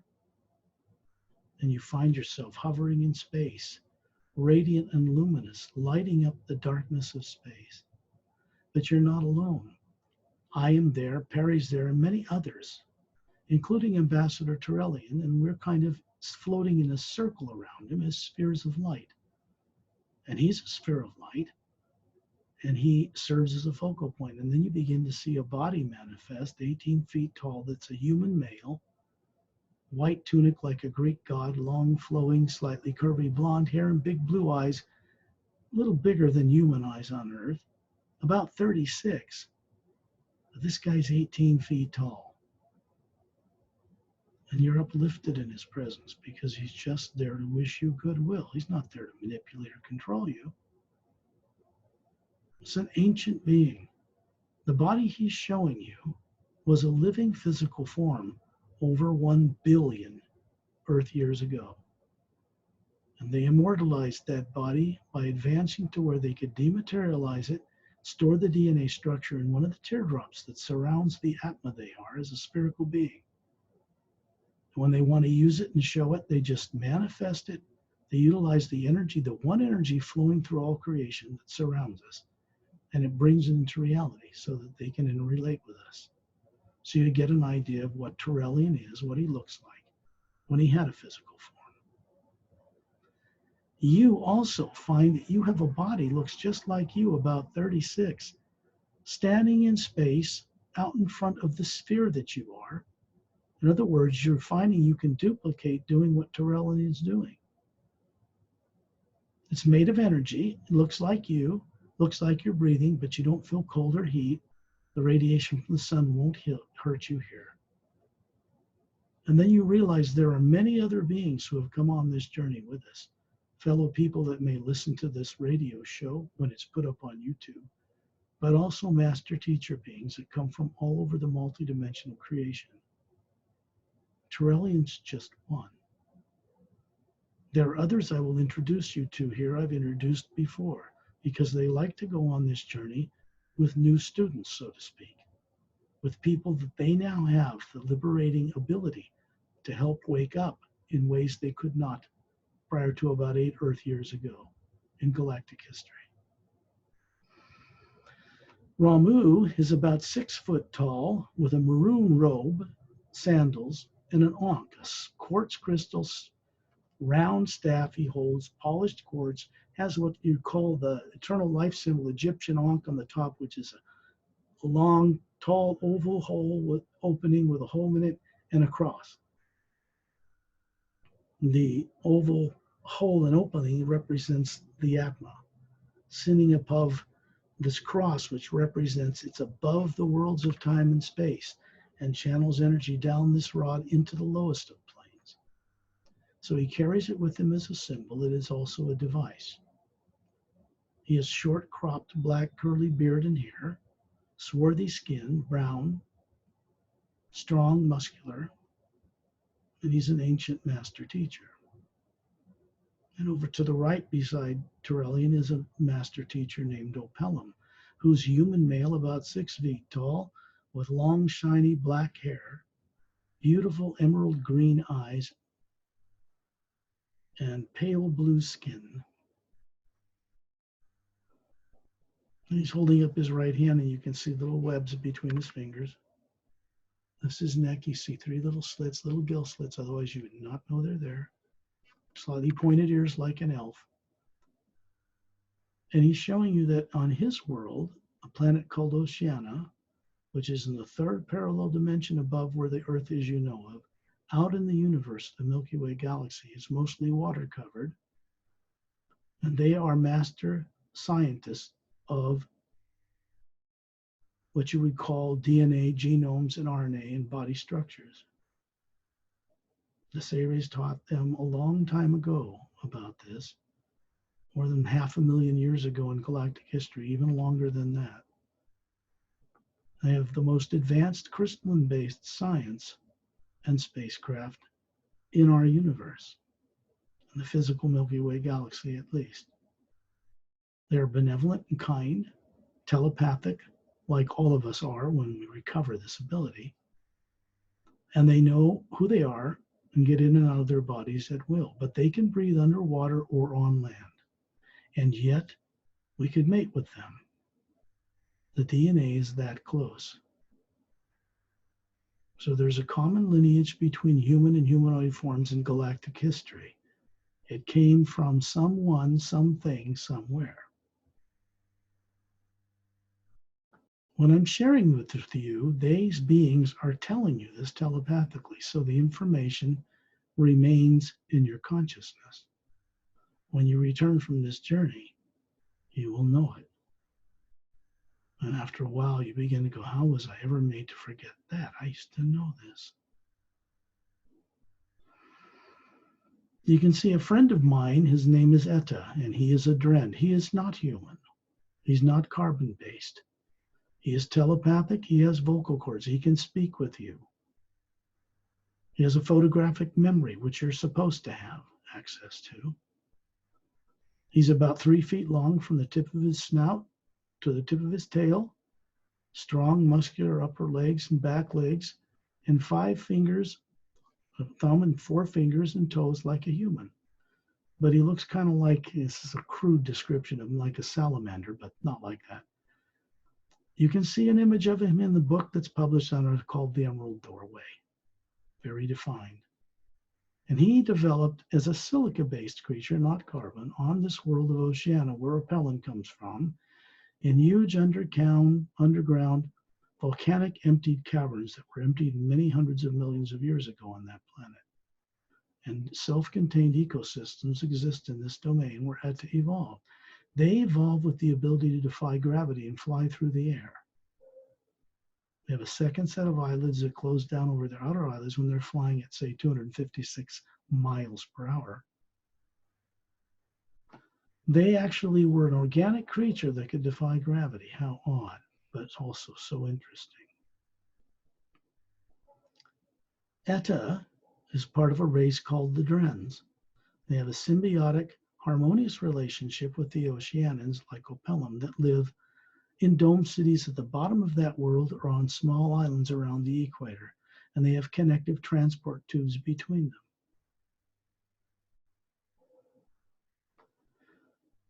Etta is also a master teacher. This means that he's mastered his emotions and lower bodies enough to be able to hold his own space put out a consistent energy that helps others climb into their own, especially when it comes to speaking with vocal cords or having you hear him telepathically and vice versa. Humans on Earth have a 100% developed brain and are told they use 5 to 6% of it, which is absolutely, well, it's true and it's not true. It just means that they don't access the rest of it. They're afraid to. It's fully developed. Can you imagine what you'd be able to do if you used 100% of the brain you have, like Etta does as a Dren? So he can help with that. When you look down on the planet Earth from here in space hovering around Turelian, you can see the white golden light that fills this void of space between the Earth and the moon and the sun and the stars. And when you look at Earth, you see it shift like the image of heat in a mirage in a desert.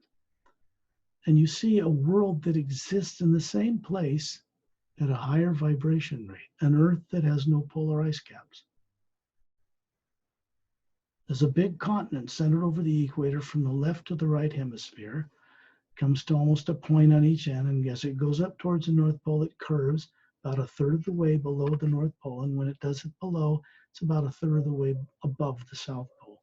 Down on the South Pole, there's a crescent-shaped, upward curved, half-moon base-shaped, glowing emerald sandy beach you can see from space. Glowing, and you're drawn to it.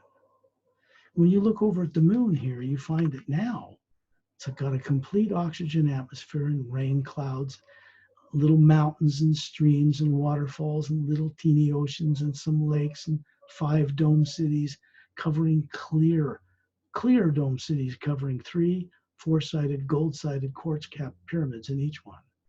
They're kind of a device. And as the moon turns on its axis, like ours does not, you can see 2 dome cities in higher mountainous regions appear on the backside. And it's moving around the Earth, turning on its axis like ours is supposed to. In the distance, you can see the same sun. When you look in space, you see the same stars. But the energy in this slightly higher parallel dimension is a little brighter.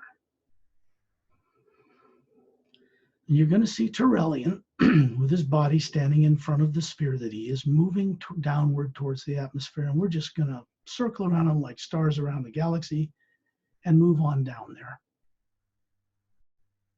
We start passing through the cloud layer of Earth. You can feel the moisture in the atmosphere of the clouds on your face because you have senses with this energy body that looks like you. And it's being transmitted to the Atma, hovering behind it, running it. We move through the atmosphere, and then we can see that glowing, curved, emerald sandy beach, a big, beautiful tropical forest surrounding it, and a lovely kind of blue-green ocean. And you can see Turelian down there. You look up and you see that the sphere that's moving down with us around him, the body's gone, and he's standing out in the ocean with the ocean waves up to his knees, giving us 2 thumbs up like this, just to encourage us. And when you come down to this beach, you're going to find that your body that looks like you, perfectly healthy, about 36, is sinking its bare feet into the emerald green sand all along this curved beach. Actually curves in this way towards the, or I guess how you could show it. It's in towards the forest of tropical trees in a curve. And you can look down and feel your toes wiggling in these little pebbles of grains of sand or emeralds that have been polished round, and they feel cool and warm to the touch. And they're glowing about a foot of light, of green light above the sand. And it moves up your toes and up through your body and up through your head. And you look up smiling, and it moves up into the white core of the sphere that you are, hovering above that body you're manifesting, looking at it, smiling up at you. And that green energy goes into the white core and out into one of the layers that surround that white core that is green. And there are little teardrop shapes, thickness of it. And it goes into several of those and turns them on. Those are higher faculties of being that have not been used and not turned on in a very long time.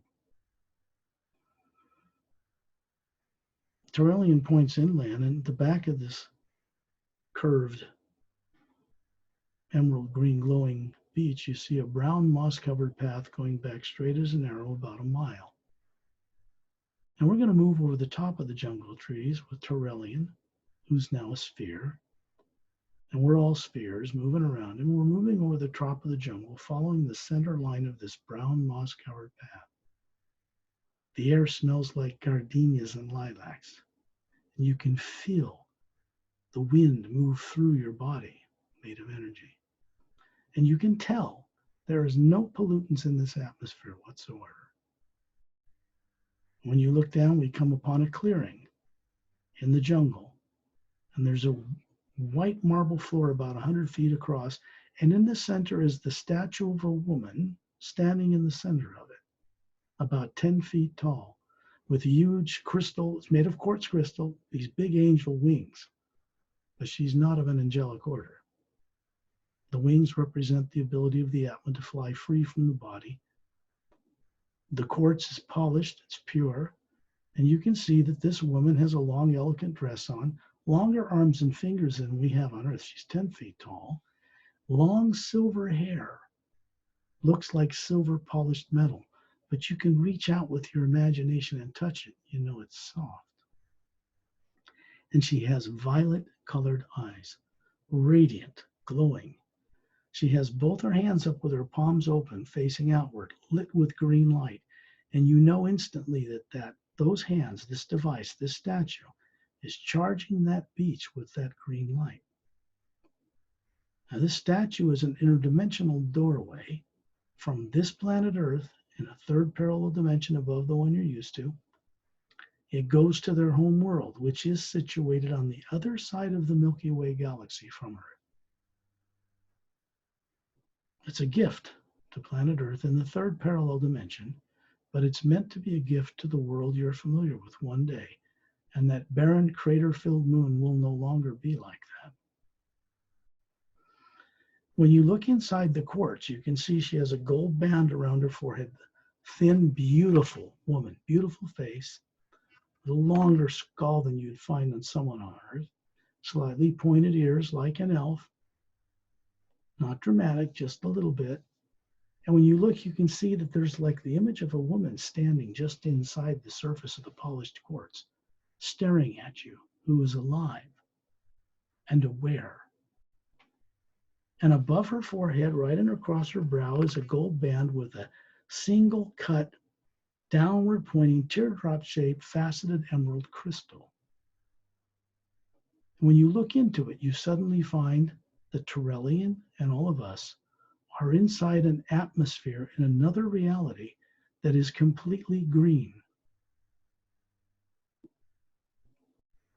It's emerald green.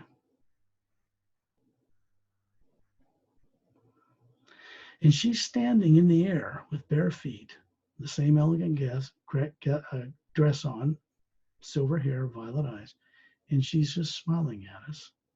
And next to her appears her mate, her husband, a little taller, male, violet eyes, silver hair. And they are simply pointing off to the right, showing you a world appear in this green energy. And it's a world that's 4 times bigger than Earth. It has no polar ice caps. It has little continents all over its surface and little oceans and dome cities over a dozen, very large, covering 3 4-sided, golden-sided quartz-capped pyramids and ivory-colored buildings. When you look up, you can see 3 moons at different distances circling this planet the size of Earth. No polar ice caps, and there are dome cities on them as well. In the distance, they're showing you what these worlds orbit. This is in the Milky Way galaxy on one of the spiral arms on the other side, opposite of the galaxy we live in from Earth. and you see three suns. The closest is a giant, what's called a blue-white giant. One further out is the size of our sun, yellow, and one further out, much older, burning up a lot of its energy, is a red dwarf. And these planets circle all three of those suns, two of which circle the primary sun. It's a trinary system. They're showing you what their home world looks like from space above it. These two are masters of genetic science. The bodies they're showing you live on that world, are over 3.5 million Earth years old, unaged. But they don't have any trap of being stuck in bodies. As Atmas, they get in or out of them. They keep them around for the benefit of their people on more worlds in a little more than half the Milky Way galaxy that have never known war. In the other half of the galaxy, where the Galactic Alliance is and where Earth is, the last great war took place 500,000 years ago. Presently, there's no war taking place in our galaxy.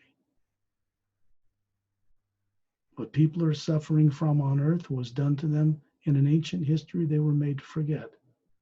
For some, a fairly relatively recent history, but not on Earth.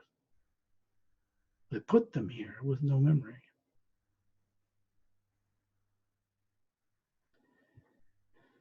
They're sharing this with you so that as a being, as an Atma floating here with them, they're actually helping to turn this awareness and knowing certainty about it on within your own being. They teach by example, not by showing you data on a blackboard.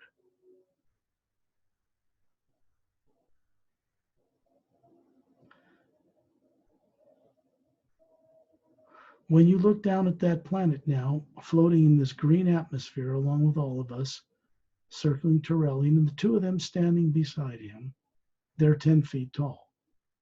He's 8 feet taller than them.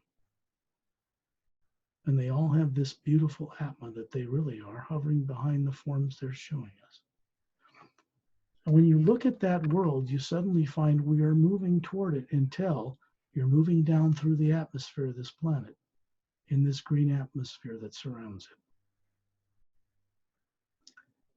And you come to hover above a long, snake-like, winding, violet, sandy path that's running parallel to a snake-like, beautiful river in a valley. And way in the distance are flat mesas like you might find in Sedona, Arizona in the US, and a big dome city in the middle, pyramids underneath it. And as we see our bodies, about 36, walking down this path in line, Torellian's leading us, you can see that you are an Atma, spherical energy, hovering above that body, moving it along. And in the distance, approaching us, are these two tall, stately physical forms of the man and woman who live here. The male will tell you his name.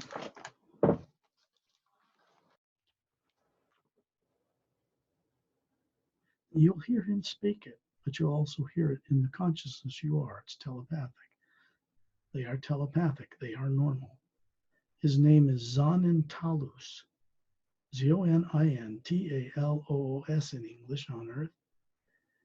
And his mate is called Fresuhmoontis, which is Fresuhmoontis.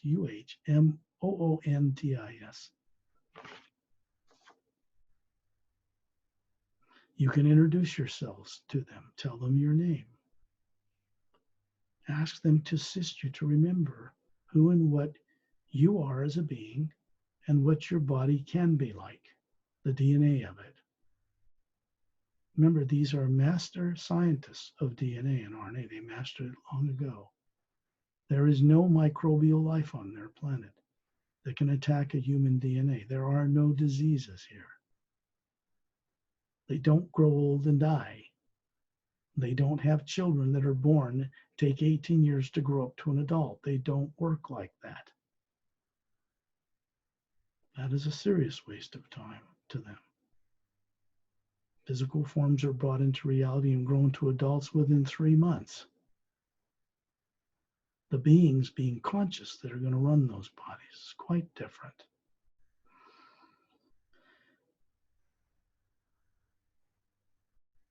When the beings point up, the man and the woman, you look up and you see those 3 moons high above the beautiful luminous atmosphere of this planet. The one directly overhead has a number of dome cities on its surface that you can see. That planet, that moon, is the size of Earth. There is no overpopulation on these worlds. They do not breed unconsciously or make bodies out of a sense of hormonal subconscious drives or anything like that. The beings here know who they are.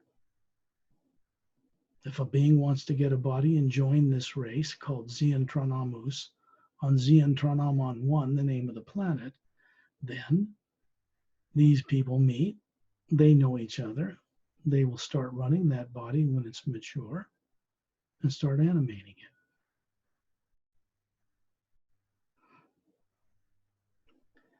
This is being shown to you so you have an understanding of how things can work on Earth at some point. This planet is in the physical universe in the parallel dimension where Earth is on the other side of the galaxy. Where we are inside this crystal statue with the angel wings of this woman in this green energy is on Earth in the 3rd higher parallel dimension of Earth where we are familiar with, on the other side of the galaxy. Find yourself in space looking down on this world. When you look at the void of space, it's a white golden light here too. You see 3 planets the size of Earth at different distances with dome cities on them circling that planet, and 3 suns, a blue-white giant, a yellow sun like ours, and a red dwarf.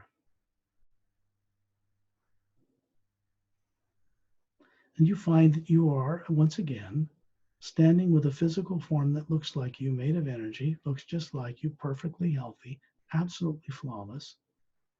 And the spherical Atma you are hovering above it, enjoying the company of Turelian, Master Ramu, Master Opelum, Master Teacher Etta, myself next to Turelian, with a hand up in kindness. And they tell you all at once that this experience is not reversible.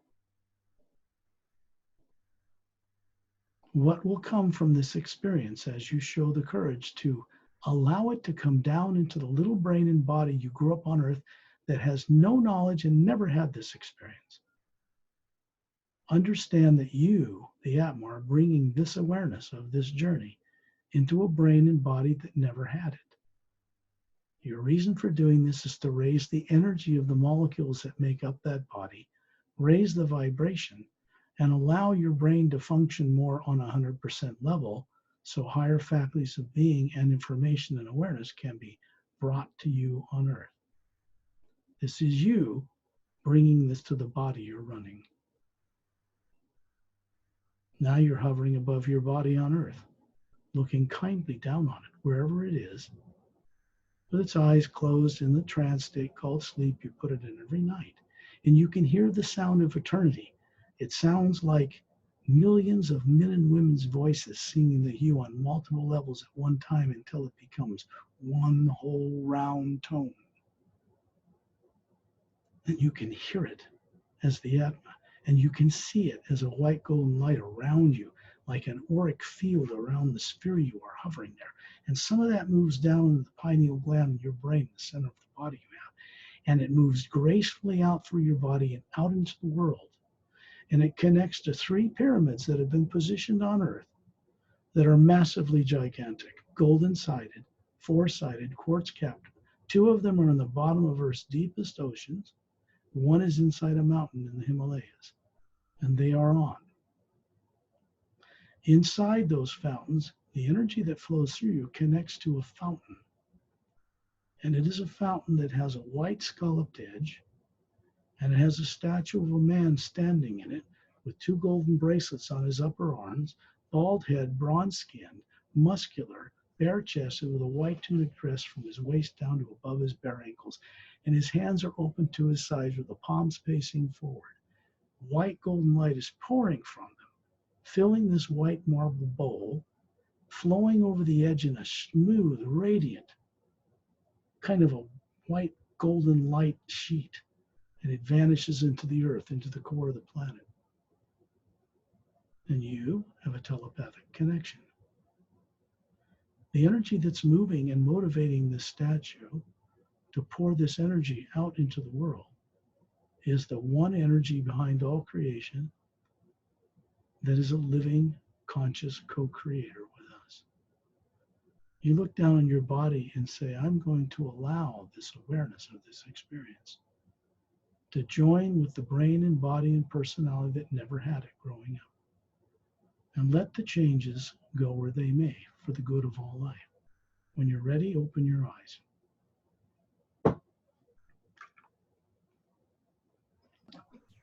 Hi, Perry. I had a very great experience. Oh, I could see.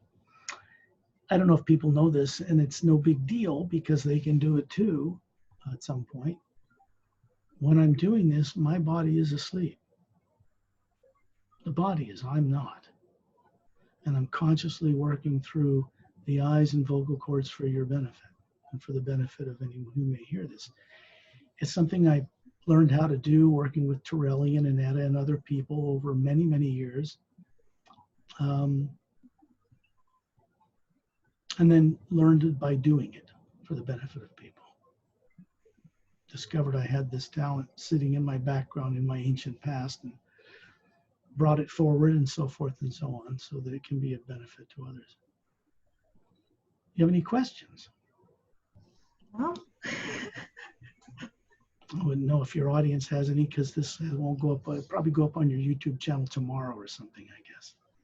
yeah, today, if you send me the file today, I will download it today. Yeah, I'll send it as soon as we're done. I wanted to wish everybody that may be tuning into this all over the world, and I mean this for classified military, the Queen of England, Donald Trump, Elon Musk, 1,000 other people and personalities, the military on the planet, most of whom are quite nice people, classified people that really want the truth to be told. I'd say the majority of them want this now. Got to get a few of the elite that's running the planet over their fears of reprisal, because if they tell the truth in the right way, no one will be harmed. There won't be any disruption in food or services or anything else, but the world will change. They can get the assistance they know or need to know how to do this properly and safely from friends that I introduce them to on these journeys. All they have to do, and some of them have the technology to be able to maybe hear and receive contact with such beings. All they have to do is step forward with a little bit of courage and decide, hey, you know what, the way we're heading this planet is a dead end. We need to really rethink this whole thing and move it in a new way. So that's what this is about. That's why I'm here. So I wish them all pleasant dreams and great journeys. Okay. Remember, every time you go to sleep at night, you're leaving your body. Shouldn't you know what you're doing when you come back? Yeah, that would be great if we could remember every single thing.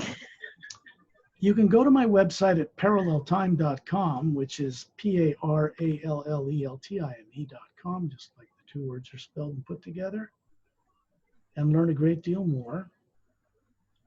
There are free videos there, promotions of what I've done for this work. There is under the contact page that says About Scott Hugh, there are 2 recordings. One of them is of my voice singing the Hugh on 3 levels, 3-part harmony, that is looped so that when you hear it for 24 minutes, it's continuous Hugh. And you can hear a round, fat, inspiring tone running through the middle of it. If you listen, that I did not record that. Ambassador Torellian put that there, and he isn't even from this planet. So it could be very helpful if you get in trouble, you get negative, you can't do it. Go to this recording. It's free. Put it on. go into it, heal yourself until you feel good. It'll shut off all the negative stuff in your subconscious. Scott, are people to go to your website can click under this video. You will put your links there, okay? For your website. Okay, when you put it up on. So can click on under this video. I'll put the links. This is the Say Raise agenda. And this says right here, not for resale because this was a proof copy I got. That's in the way of the title, but that's the planet Saturn. That is a mile-long, double-ended, spherical, intergalactic ship called an Emerald Star Cruiser. These are Scout-class ships as they are today. 3 semi-ferric pods in the bottom, very sleek, glass-like blue top. A little more modern than the old ships of 50 years ago. And this is stationed in the ice rings of Saturn, which make up the rings of Saturn, is ice. And it's kind of, the technical term is it's shifted out of phase. It's slightly at a higher molecular time rate so that it can't be seen unless they want to lower the rate so you can see it. And it's there to keep things in balance and to keep tyrant extraterrestrials outside of our solar system. So today, there are no more little abductions by little grays that you hear about in certain circles. There's no more reptilian bad guys on the planet. They've all been sent away. The people are left with the damage they did subconsciously, both before they were born here and on this planet. So that has to be fixed. That is an actual original art rendering done by a very trusted person who's quite expert at this, teaches at UC Berkeley. And this original artwork is a scene from the book when you read it. The back of it, that's an actual actor portraying Mark Sandfield, and he's being beamed aboard this ship just in time before these 3 assailants carrying extraterrestrial weapons are trying to kill him. You can see a part of a tree being blown apart. His tent is over here. I don't know if you can see it. Yeah, I can see it. You can see it in that picture, but it's... Yeah, we can see it. Yeah, it's being blown apart too. So he gets saved. Now, those are actually scenes from the book. Now, this book has a special technique section in the back for the prologue and all 29 chapters, working with the hue like we did tonight. For each of the things and hidden truth that's revealed in each part of the story in each chapter. So, you know, when you have experiences of leaving your body, remember dreams, you'll find somewhere in here where one of the techniques will apply to it. You can work with it. That's what it's for. So if you get the book, read the book, but go on the journey visually when you read it because it's an open interdimensional doorway. And because it works with the hue, it comes with a certain protection. The book is for sale through Amazon and, you know, YouTube and, well, Amazon and Barnes and Noble and all that kind of thing, an ebook or paperback. But if I didn't do that, people around the world would not be able to get it because they need the grounded understanding of what it is I shared tonight in order to progress further. That's why the book was published. Okay, this other book called The Emerald Doorway is the first book of the Parallel Time Trilogy, and that is an actual scene, original artwork of actors portraying Melina, Calum, Etta, the little guy I introduced you tonight, Master Ramu, on these little antigravitic discs. They're hovering above the ocean. There's Calum's ship hovering in stationary orbit. An interdimensional door has been opened here to the 5th reality above the void, and this is the ancient one. This is what an Atma or soul looks like that isn't the physical body. And they're being introduced to the source behind all life in this experience. After the poles flipped 100,000 years ago, destroying Lemuria and most of Atlantis, on Earth, the last time the poles flipped, they are extraterrestrial beings involved in Earth. So you'll find out about that and how that ties in today. In this book, 30 illustrations that are in it. I'll give you an example of Etta, so that I can find him here, that you'll see in here so you know what he really looks like, this little guy Etta. Quite a courageous little fellow. I have a lot of fun with him. Here he is. Now Etta, in this picture, is levitating above the ground. You can see his tail is glowing. There he is when he's walking on all fours. Little bulbous eyes. And you'll see these kinds of things. There's over 30 in the book.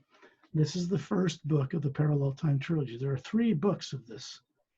This one's published. So you can find that and find out about the past, the history you've been made to forget before the last polar flip, and new full polar flips for this planet have been permanently stopped. So you'll find out about that. And the Savior's Agenda is more about what's going on off-world out among the stars now and where that's heading our Earth. So I hope you have fun with that stuff, because you will. Okay. So people can go on Amazon to get your books, or to go to the link under this video to go to your website. Okay, Yeah. and The links are provided at the books. website. There's nothing for sale on my website. There's no shopping cart. Uh-huh. Just the links are provided so you can go right to the proper sales page at Amazon to get the print or ebook, iTunes, and all that kind of thing. So you don't have to hunt for those things. And you don't want to buy a secondary seller of these books that Amazon, out of their greed, I guess, allows to sell on there, because secondary bookstores might have an older copy of the Series Agenda 3rd or 4th edition that wouldn't have the special techniques in it. So get it from the proper sales channel of Amazon itself, the first one. Same for iTunes or anybody else. You can go to Barnes & Noble in the United States, which is a big bookstore, and get them there as well. But again, get it off their own sales channel so you're getting the proper edition, the most latest one. Okay? Okay, so thank you, Scott. My pleasure. See you in next 2 weeks. 2 weeks, eh? Yeah. We'll say good night for now, and I'll stop the recording. Okay, bye.